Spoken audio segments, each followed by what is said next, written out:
For I rejoiced greatly when the brethren came and testified of the truth that is in thee, even as thou walkest in the truth. The truth was in Gaius, and Gaius walked in the truth. If the first had not been the case, the second could never have occurred, and if the second could not be said of him, the first would have been a mere pretense. Truth must enter into the soul, penetrate and saturate it, or else it is of no value. Doctrines held as a matter of creed are like bread in the hand, which ministers no nourishment to the frame. But doctrine accepted by the heart is as food digested, which by assimilation sustains and builds up the body. In us, truth must be a living force, an active energy, an indwelling reality, a part of the woof and warp of our being.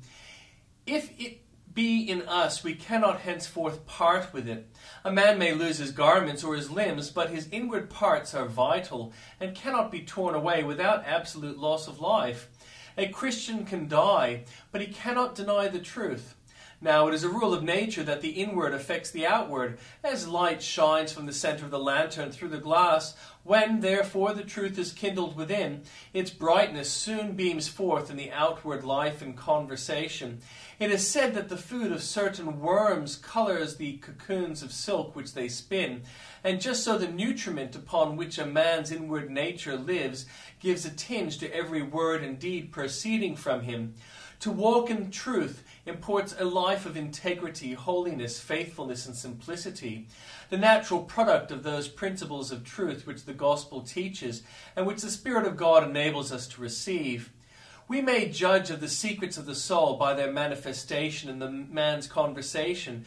Be it ours today, O gracious Spirit, to be ruled and governed by thy divine authority, so that nothing false or sinful may reign in our hearts, lest it extend its malignant influence to our daily walk among men. Seeking the wealth of his people. Mordecai was a true patriot, and therefore being exalted to the highest position under Ahasuerus, he used his eminence to promote the prosperity of Israel. In this he was a type of Jesus, who, upon his throne of glory, seeks not his own, but spends his power for his people.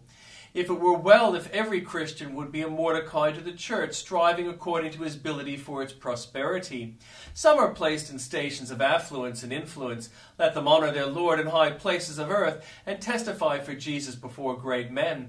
Others have what is far better, namely close fellowship with the King of Kings. Let them be sure to plead daily for the weak of the Lord's people, the doubting, the tempted, and the comfortless. It will redound to their honor if they make much intercession for those who are in darkness and dare not draw nigh unto the mercy seat.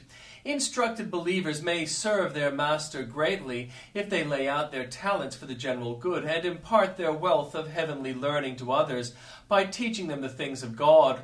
The very least in our Israel may at least seek the welfare of his people, and his desire, if he can give no more, shall be acceptable.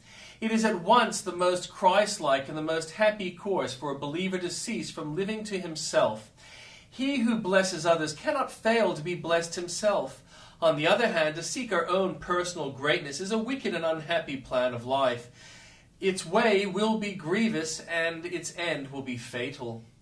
Here is the place to ask thee, my friend, whether thou art the best of power, seeking the wealth of the church in thy neighborhood.